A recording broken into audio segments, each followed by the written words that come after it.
The unarmed Trayvon Martin was shot and killed 6 weeks ago. Tonight, the man who killed him is in custody, charged with murder. We'll have more of the breaking news developments in the case next.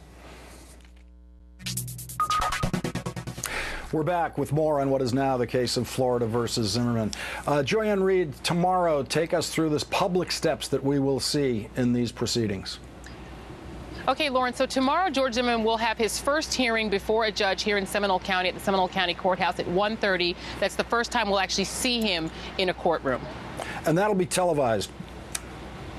That will be. There will be a pool camera there, so we will be able to see, him actually go before the judge. And this would be the hearing, as far as my understanding is, at which we would establish whether or not he would be able to qualify for bond. So this is just the typical first hearing that happens in a criminal defense proceeding.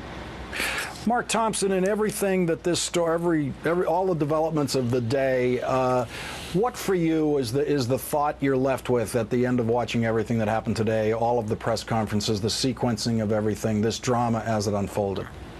I'm here in Washington with Reverend Sharpton, attending the National Action Network convention.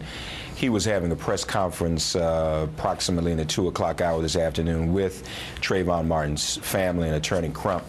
And I got an email that there was going to be an announcement and there was going to be an arrest, and I took my BlackBerry up to the podium, and we all looked at each other, and then Attorney Crump said, well, let's just wait. Let's just confirm this before we make the announcement. But it was incredible to get that email right in the midst of this.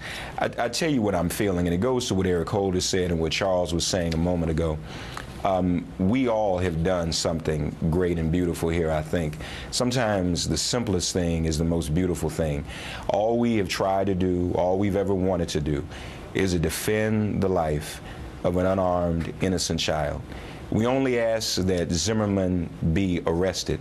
It would be unfair to judge and try him in the way that he really, in many people's views, judged, tried, and even executed Trayvon Martin.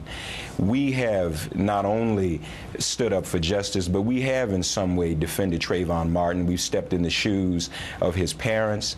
You, Lawrence, Charles, Joy, with all of the reporting, we really made Trayvon one of our own children. And sometimes that's the real meaning of life and love, to be able to empathize with others so much. You know what it feels like. And so Trayvon became our own child.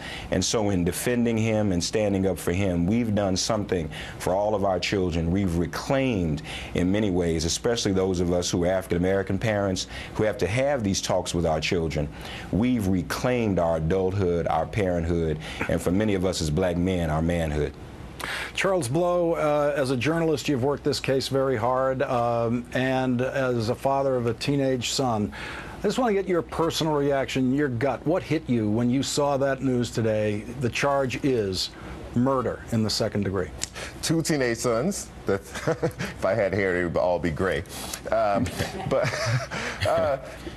what struck me most was that the second-degree murder charge. I just didn't think it would be that strong a charge. I thought it would be more like manslaughter. Number one, that's the first thing. But the second thing is that, in my gut, I believe that killers should be in custody until you figure the thing out.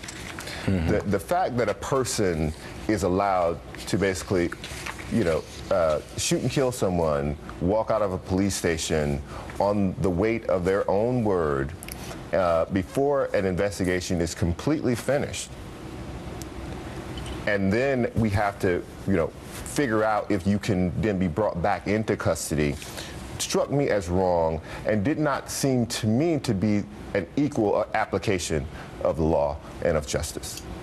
Charles M. Blow, Mark Thompson, and Joyanne Reed, thank you all very much for joining me tonight. Thank you, Lawrence. Thanks, Lawrence. The Rewrite is next.